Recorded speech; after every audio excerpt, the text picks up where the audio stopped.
अभाज्य गुणनखंड विधि द्वारा निम्नलिखित पूर्णांकों के HCF মানে মশা और एलसीएम ज्ञात कीजिए ঠিক আছে এই তিনটা দেয়া আছে চলো ভাই করো কি কি দেয়া আছে এই কি লিখবো চলো এক নম্বর দেখো 12 আছে 12 লাখো ঠিক 2 দিয়ে দাও 6 হবে আবার 2 দিয়ে দাও 3 হবে 0 লাখ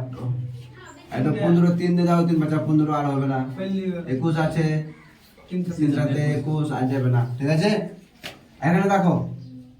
12 মানে কি 2 গুণা 2 গুণা 3 15 ঠিক আছে তাহলে তো 3 গুণা 2 গুণা 2 লাখ কোনো অসুবিধা নাই 15 মানে কত 3 গুণা 5 ঠিক আছে একটা হিসাব হবে 21 মানে 3 গুণা 7 বলো আইসিএফ মানে কি বলো তো কাউসার আইসিএফ মানে যেগুলা মিলবে নিচে কোনো দাও তো আই তো মিলছে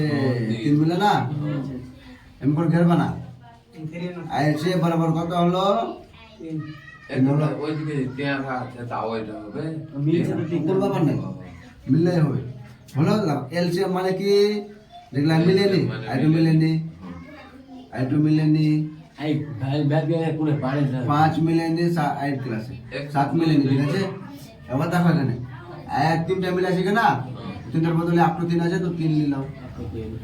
এ দেখবে না যেগুলা মিলে সেগুলো বাদ দিন দিবা ডাইরেক্ট মশাটা বসাই দিবা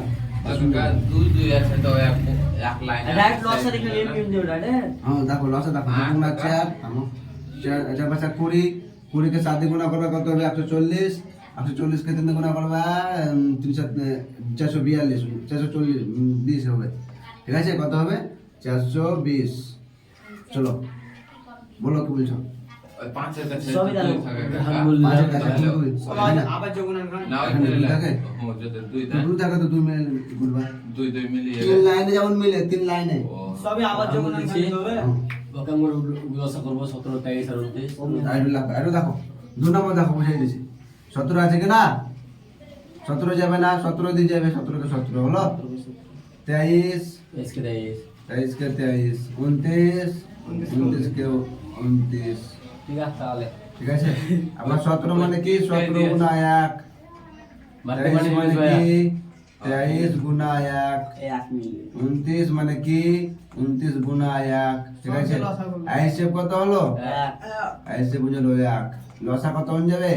লসা 17 গুণা 23 গুণা 29 এক লিখবা তো লিখলাম না লিখবা বাদ দাও গুণা করলে যত হয়ে যাবে आंसर হয়ে যাবে ঠিক আছে আর কেউ বলবে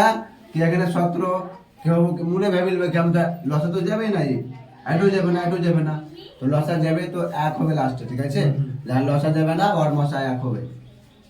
দেখো ওকে 3 নম্বরটা বানিয়ে নিয়ে আসবা 14 2 3 9